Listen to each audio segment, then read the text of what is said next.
നിങ്ങൾ ആരും കാണാത്ത മീൻ വെച്ചിട്ടാണ് ഇന്നൊരു കറി വയ്ക്കാൻ പോണത്. ആദ്യം മീൻ്റെ ഒരു തൊള്ളി ഒളിച്ചു കളയുക.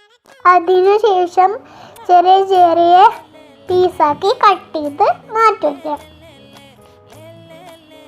ഇനി കറിവേപ്പില, ചെറിയുള്ളി, പിന്നെ ഇഞ്ചി കട്ടാക്കിയിട്ട് ചെറിയ ചെറിയായിട്ട് കട്ട് ചെയ്ത് വെക്കാം. പിന്നെ തക്കാളി വട്ടത്തിൽ അത് മറക്കല്ലേ, ചട്ടിലെ വെളിച്ചെണ്ണ നന്നായിട്ട് വഴറ്റി കൊടുക്കുക. എന്നിട്ട് തക്കാളി ഇട്ട് കൊടുക്കുക.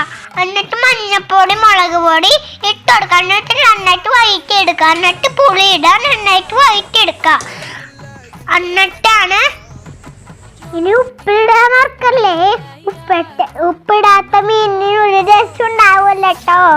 ഇനി തേങ്ങാപ്പാൽ നന്നായിട്ട് ഒഴിച്ചു കൊടുക്കുക. ഇനി ഇളക്കി കൊടുക്കുക, നന്നായിട്ട് ഇളക്കി കൊടുക്കുക. എന്നിട്ട് ചെറിയ ചെറിയ മീൻ ഓരോന്നോരോന്നായി ഇട്ട് കൊടുക്കുക.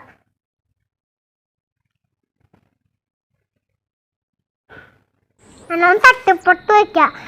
ഭംഗി ഉണ്ടാകാൻ വേണ്ടി തക്കാളി മുകളിൽ വെക്കണേ, മറക്കല്ലേ. കറിവേപ്പിലോട് വെച്ച് കൊടുക്കാം.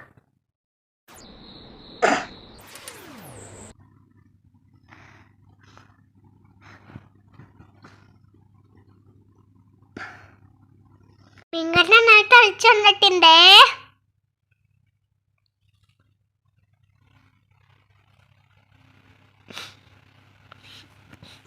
മീൻകറി മാത്രം പോരല്ലോ, മീൻമരത്തോട് വേണ്ടേ. ചൂടായ വെളിച്ചെണ്ണയ്ക്ക് പെരട്ടി വെച്ച മീൻ ഇട്ട് കൊടുക്കാം. ഒരഞ്ഞതിന് ശേഷം മറിച്ചിടാം. പിന്നെ അതും കൂട്ടി ഒരു ചോറ് കൂടെ ആയാലോ, അടിപൊളി